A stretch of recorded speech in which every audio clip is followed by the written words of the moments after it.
Good afternoon, friends. I am Ananta Datta from Bharati College of Engineering and Technology, Durg. Today we will study about our topic information service problems, issues, trends of diploma 6th subject information services means information service diploma 6th के chapter 1 का ये topic है information services trends and issues. ठीक है, तो इसमें हम ये देखेंगे कि इंफॉर्मेशन सर्विस मीन्स जब हम इंफॉर्मेशन सर्विस यूज़ करते हैं तब हमको उसमें क्या क्या दिक्कतें आती है, इंफॉर्मेशन सर्विसेज के क्या क्या चलन है, उसमें क्या क्या इश्यूज क्रिएट होते हैं, उसमें क्या क्या हमको प्रॉब्लम्स फेस करने के लिए मिलते हैं. तो हम ये चीज़ों को अंडरस्टैंड करेंगे कि हमारे साथ क्या क्या दिक्कतें आती है. ठीक है, लास्ट क्लास में हमने जो पढ़ा था इस टॉपिक में डिफरेंशिएट करना कि हमने जो लास्ट क्लास में पढ़ा था वो हमने पढ़ा था इंफॉर्मेशन टेक्नोलॉजी के इश्यूज और प्रॉब्लम्स पढ़े थे. अब हम इंफॉर्मेशन सर्विसेज के इश्यूज एंड प्रॉब्लम्स पढ़ेंगे. दोनों अलग चीजें हैं, दोनों क्वेश्चन अलग अलग आते हैं, दोनों में कुछ डिफरेंस है. तो आइए हम जानते हैं कि क्या इसमें डिफरेंस है. जैसे कि हम इंफॉर्मेशन सर्विसेज की ट्रेंड्स और इश्यूज की बात कर रहे हैं. Information services to trends come together. The aggregate sector includes financial service, professional service, educational and information intensive component from other sector. Means यदि हम इसके चलन की बात करें, मान लीजिए आपको पूछा जाए कि इंफॉर्मेशन सर्विसेज का चलन कहाँ कहाँ पे है, इंफॉर्मेशन सर्विस कहाँ कहाँ उसका ट्रेंड है, तो आप क्या बोलेंगे कि फाइनेंशियल सेक्टर हो गया, एजुकेशनल सेक्टर हो गया, या फिर प्रोफेशनल सेक्टर हो गया. ये सारी चीजों में इंफॉर्मेशन सर्विस का ट्रेंड है. मीन्स यदि हम बात करें, यदि आप इस चीज को समझिए कि इंफॉर्मेशन सर्विस का मतलब क्या होता है, ये मैंने आपको पहले भी बताया था. इंफॉर्मेशन सर्विस क्या है, किसी भी इंफॉर्मेशन का यूज होना जिसको कि हम प्रॉपर स्टोर करके रख पाए, प्रोसेस करके रख पाए. माने जैसे मान लीजिए एजुकेशनल सेक्टर है, एक कॉलेज है, एक यूनिवर्सिटी है, तो उसके पास उस यूनिवर्सिटी के पास कितना डिटेल रहेगा. माने उस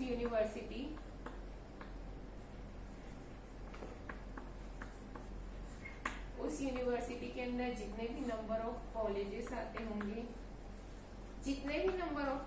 आते होंगे वो सारे का डिटेल होगा. अब उन कॉलेजेस के अंदर कौन कौन सी डिग्री चल रही है, हर एक इंडिविजुअल कॉलेज के अंदर कौन कौन सी डिग्री चल रही है, कितने बच्चे कौन कौन से डिपार्टमेंट में, मान लीजिए कि इंजीनियरिंग में उनके कितने बच्चे हैं, डिप्लोमा में कितने बच्चे हैं, और यदि नॉन टेक चल रही है जैसे कि मान लीजिए बीएससी, बीकॉम, पीजीडीसीए, तो हर एक फील्ड में एक यूनिवर्सिटी कितने कोर्सेज चला रहा है, नंबर ऑफ वो कितने कोर्सेज चला रहा है वो, और मैंने डिटेल उनके पास डेटाबेस बना हुआ होगा. मींस जो इंफॉर्मेशन सर्विस वहाँ पे यूज हो रहा होगा वो एक बहुत बड़ा लार्ज अमाउंट ऑफ जो इंफॉर्मेशन सर्विस है वो यूनिवर्सिटी में यूज हो रहा होगा.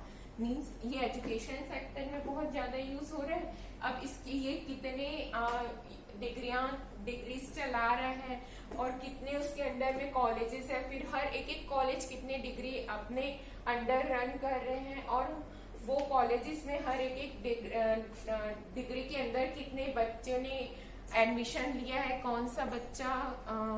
कौन सा स्टूडेंट जो है वो किस डिग्री के अंदर है. मान लीजिए कोई इंजीनियरिंग कर रहा है, कोई पॉलिटेक्निक कर रहा है, कोई पीजीडीसीए कर रहा है, तो हर एक डिपार्टमेंट के अंदर कितने स्टूडेंट्स हैं, फिर वो जितने भी स्टूडेंट्स हैं वो पूरे स्टूडेंट्स की डिटेल. तो ये जो ऐसा फ्लो में एक वर्क करता है जिसमें कि हम देख सकते हैं कि एक large amount of information service का चलन अभी बहुत ज्यादा बढ़ गया है. मीन्स ये जो हमको प्रोवाइड हो रहा है, किससे प्रोवाइड हो रहा है कि हम इस पूरे डेटा को हम अपने पास डेटाबेस में रख पा रहे हैं. ये एक इंफॉर्मेशन की सर्विस ही हमको प्रोवाइड कर रही होगी. मीन्स इंफॉर्मेशन की सर्विस बोलने का मतलब इंफॉर्मेशन का कोई एक सर्विस होगा. जैसे मान लीजिए आपके मोबाइल है, आपके मोबाइल का कोई सर्विस सेंटर होगा जहाँ पे आप उस मोबाइल को रिपेयर कराते होंगे. वैसे ही जो है इंफॉर्मेशन को कुछ सर्विसेज हमको प्रोवाइड करी होगी. जैसे मान लीजिए इंफॉर्मेशन की सर्विसेज हमको डेटाबेस प्रोवाइड करे, तो हम डेटाबेस में ये सारी चीजें वहां पे रख लेते हैं, जिससे कि क्या होता है हमारा जो सारा डिटेल है वो वहां पे सेफ रहता है, सिक्योर रहता है। ठीक है, तो ये जो हमारे ये जो मैंने आपको पढ़ाया, इसमें हम देख सकते हैं कि हमारे पास कितना लार्ज अमाउंट ऑफ डिटेल्स रहता है, कितने लार्ज अमाउंट में हमारे पास डेटा रहता है। ठीक है, अब हम यदि बात करें the information technology that are information services are beginning to have impact on the basic structure conduct of businesses and industries in this sector means जो businesses है और जो industries sector है उसमें information service का बहुत ज्यादा यूज हो रहा होगा। मीन्स हर एक नॉर्मल हर एक बिजनेस सेक्टर में, हर प्राइवेट या गवर्नमेंट कंपनीज में इंफॉर्मेशन सर्विस बहुत ज्यादा यूज हो रहा होगा। आपको यदि किसी को इंफॉर्मेशन प्रोवाइड करना है, किसी को कुछ डेटा प्रोवाइड करना है, तो हर चीज के लिए इंफॉर्मेशन सर्विस का यूज होता होगा। ठीक है, और major economics in this world are already becoming information economics. Means जितने भी हमारे वर्ल्ड में कंपनीज है, जितने भी हमारे वर्ल्ड में जो है इकोनॉमिक्स है, वो सारे के सारे इंफॉर्मेशन के अंदर ही आते हैं। मीन्स हर एक काम जो होता है वो एक इंफॉर्मेशन के जरिए ही होता है। जैसे कि मैं आपको ये टॉपिक एक्सप्लेन कर रही हूँ, मीन्स क्या हो रहा है, मैं आपको इंफॉर्मेशन प्रोवाइड कर रही हूँ इस पर्टिकुलर टॉपिक के अंदर, तो ये भी एक तरीके का इंफॉर्मेशन ही है। तो हर एक तरीके का इंफॉर्मेशन रहता है जिसको कि हम प्रोवाइड करते हैं, डिस्ट्रीब्यूट करते हैं, जिससे कि क्या होता है अगले पर्सन को भी उस चीज के बारे में नॉलेज मिलता है। जैसे कि मान लीजिए आप एक कंपनी है, कंपनी में किसी एग्जीक्यूटिव ऑफिसर को उनके किसी डिपार्टमेंट के पर्सन की जानकारी चाहिए, इंफॉर्मेशन चाहिए कि उस डिपार्टमेंट में कितने पर्सन है, उन्होंने कब कब ज्वाइन किया था, उनकी सारी उनको डिटेल्स चाहिए। तो अब हम क्या एक पर्सन के पास जाएंगे कि आप कौन से डिपार्टमेंट में, तो इस डिपार्टमेंट के वाले मीन्स उनको जो पर्टिकुलर डिपार्टमेंट चाहिए होगा उनके बारे में उन लोगों को हम जाके सब लोगों को पूछ के पर्टिकुलर उस डिपार्टमेंट के जितने हमको लोग मिलेंगे हम उनको कहीं पे उनकी डिटेल प्रोवाइड करेंगे। ये क्या होगा, ये बहुत लॉन्ग प्रोसीजर हो जाएगा। बट यदि हमारे पास डेटाबेस में सारी इंफॉर्मेशन फीड है तो हम क्या करेंगे, उस डिपार्टमेंट के जितने भी एम्प्लॉय होंगे उनका डिटेल प्रिंट आउट करके एग्जीक्यूटिव ऑफिसर को दे देंगे। तो इससे क्या होता है, हमारा जो काम है वो बहुत इजी हो जाता है, जो हमारा वर्क है वो बहुत एक इजी प्रोसेस में डिवाइड हो जाता है, जिसके कि थ्रू क्या है हम बहुत ही इजीली सारी चीजों को मैनेज करके चल सकते हैं। तो ये हम और फ्यूचर में भी हमको कभी किसी चीज की जरूरत है, किसी डेटा की जरूरत है कि मान लीजिए 2009 में इस कंपनी के इस डिपार्टमेंट में कौन कौन काम करता था, तो हमको डेटाबेस के जरिए वो भी मिल जाएगा। तो क्या होता है कि इंफॉर्मेशन जो सर्विसेज है या जो इंफॉर्मेशन है जिसको कि हम सेव करके रखते हैं वो हमको बहुत ज्यादा हेल्प करता है, जिसके के थ्रू हमारी जो काम करने की जो टेक्निक्स है वो बहुत इजी हो जाते हैं। ठीक है, अब हम देखते हैं कि हमारे पास क्या क्या प्रॉब्लम्स आते हैं। ठीक है, तो हमारे पास 3 टाइप के प्रॉब्लम आते हैं। सबसे पहले realistic approach to technology to support information and communication.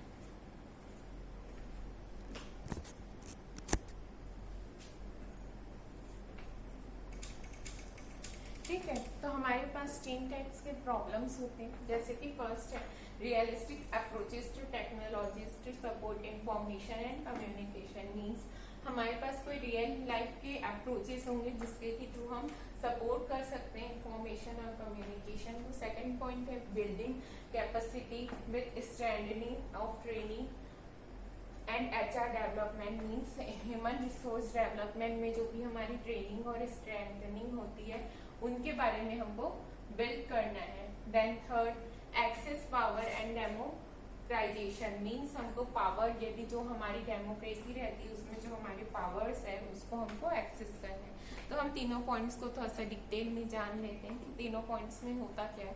सबसे पहले यदि हम बात करें realistic approach in technologies to support information and communication, तो because the lack of limited information equipment, both the computer network and various traditional technologies measures should be fully trapped so that the modern and traditional means of communication can complement each other.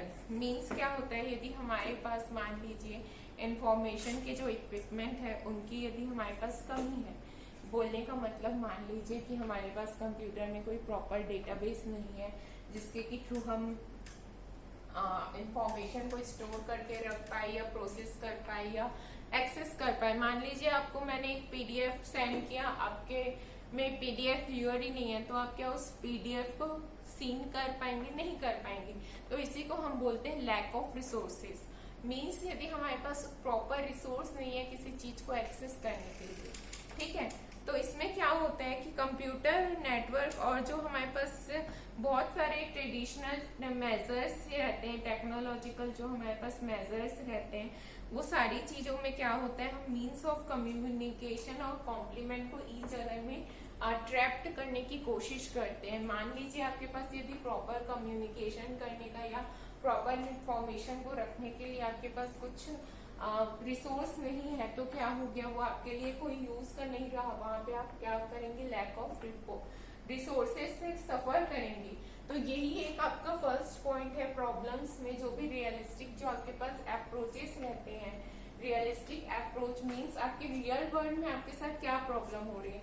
हमने तो बोल दिया कि हमने information send कर दिया, हो गया, बट क्या इंफॉर्मेशन सेंड बस कर देने से हो जाता है? नहीं होता है। जब तक कि हम इंफॉर्मेशन को प्रॉपर सीन करके वो रिसीवर तक प्रॉपर तरीके से पहुंच ना जाए, रिसीवर उसको सीन ना करे, देख ना ले, समझ ना ले, तब तक कि उस चीज का कोई मीनिंग भी नहीं रहता। ठीक है, तो ये हमारा सबसे पहला अप्रोच होता है जिसमें कि हम प्रॉब्लम फेस करते हैं। सेकेंड क्या है, building capacity with an strengthening and of training and human resource development. ठीक है, तो इसके अंदर हम क्या बोल रहे हैं, ये कि training is needed for information service workers at various levels and user of this service. Means यदि हमको प्रॉपर ट्रेनिंग ना दी हुई है, मीन्स मान लीजिए आपके पास ओरेकल का डेटाबेस है, आपको उसको चलाना ही नहीं आता, या आपके पास कोई और अलग है जिसके थ्रू हम इंफॉर्मेशन को हैंडल कर पाए, आपको यदि उस चीज को चलाना नहीं आता, तो उसके लिए हमको क्या करना चाहिए, हमको प्रॉपर ट्रेनिंग प्रोवाइड करनी चाहिए वर्कर्स को। मान लीजिए आपके पास यदि कंपनी है, कंपनी में कोई डेटाबेस को संभाल रहा है, तो उसको पहले वो प्रॉपर ट्रेनिंग मिलनी चाहिए जिससे कि वो उस डेटाबेस को संभाल ले, वर्क कर पाए, उसको अच्छे से इजिली एक्सेस कर पाए। ठीक है, the quality of information service workers in rural area need to be upgraded. Means जो छोटे छोटे जगह पे या जो गांव विलेजेस में, रूरल एरिया में जो है, जिनको उनको क्या है, ज्यादा अपग्रेड करने की जरूरत है इंफॉर्मेशन के लिए, इंफॉर्मेशन सर्विसेज के लिए उनको ज्यादा ही हमको अपग्रेड करने की जरूरत है। They only lack of capability of correction, processing and analyse of market information. Means उनको यदि हम बोल दें, मान लीजिए कि एक रूरल एरिया है, वहां पे कोई एक छोटी सी कंपनी है, वहां के वर्कर्स को हम बोल दें बिना ट्रेनिंग के, बिना किसी चीज के, हम उनको बोल दें कि आप ये डेटा कलेक्ट करके लाइए, तो क्या वो ला कर कलेक्ट करके ला पाएंगे, उसको अच्छे से कंप्यूटर में फीड कर पाएंगे, जब तक कि उनको प्रॉपर ट्रेनिंग ना दी जाए। तो ये जो ट्रेनिंग की जो कमी होती है, ये भी हमारे इंफॉर्मेशन सर्विस में एक प्रॉब्लम होती है। मीन्स क्या है, हमारे पास रिसोर्सेज तो है, पर हम उस रिसोर्सेज को प्रॉपर तरीके से यूज नहीं कर पा रहे। तो उसके लिए क्या है कि हमको प्रॉपर ट्रेनिंग और एचआर डेवलपमेंट को इस चीज में ध्यान देना चाहिए कि जो भी वर्कर्स जो भी वर्कर्स काम कर रहे हैं एक पर्टिकुलर सेक्टर में, उनको प्रॉपर ट्रेनिंग उस चीज के बारे में कैपेसिटी बिल्डिंग करनी पड़ेगी हमको, जिससे कि वो सारी चीजों को एक्सेस कर पाए। देन थर्ड है access power and democratisation. The quality of information service does not completely depend on local economic condition। Means जो इंफॉर्मेशन की जो क्वालिटी है, इंफॉर्मेशन सर्विस की जो क्वालिटी है, वो कम्प्लीटली डिपेंड नहीं रहती है किसी भी एक इकोनॉमिक कंडीशन में। In some areas where the economy is well developed, the government understood the importance of information service and issues supportive policies। Means यदि मान लीजिए कोई एक प्रॉपर एरिया है, कोई एक इकोनॉमिक सेक्टर है, यदि हमारे पास वो वेल डेवलप नहीं है तो क्या हम वहाँ पे अच्छे से चीजों को इजिली एक्सेस कर पाएंगे? मान लीजिए कोई एक छोटी सी कंपनी है जहाँ पे कंप्यूटर ही नहीं है, तो क्या हम वहाँ पे डेटाबेस को एक्सेस कर पाएंगे, जनरेट कर पाएंगे, स्टोर कर पाएंगे, डेटा कलेक्ट कर पाएंगे? कुछ नहीं कर पाएंगे वहाँ पे। तो वही चीज बोल रहा है कि जहाँ पे लैक ऑफ रिसोर्सेज है, हम वहाँ पे इस चीज को डेवलप नहीं कर सकते और वहाँ पे हमको ये टेक्निकल प्रॉब्लम्स आएंगी। ठीक है, तो हमने अभी ये 3 पॉइंट पढ़ा जिसके के थ्रू हम ये देख रहे हैं कि हम हमारे पास क्या क्या प्रॉब्लम्स आती है फेस करने के लिए, और हमने ट्रेंड्स भी देखे कि क्या क्या इंफॉर्मेशन सर्विसेज के क्या क्या वहाँ पे ट्रेंड्स है। तो हमने आज ट्रेंड्स और प्रॉब्लम्स पढ़ा इंफॉर्मेशन सर्विसेज की। नेक्स्ट क्लास में हम देखेंगे कि इनका जो आईटी इंडस्ट्री है उसका प्रेजेंट एंड फ्यूचर सिनेरियो क्या क्या है। Okay, thank you.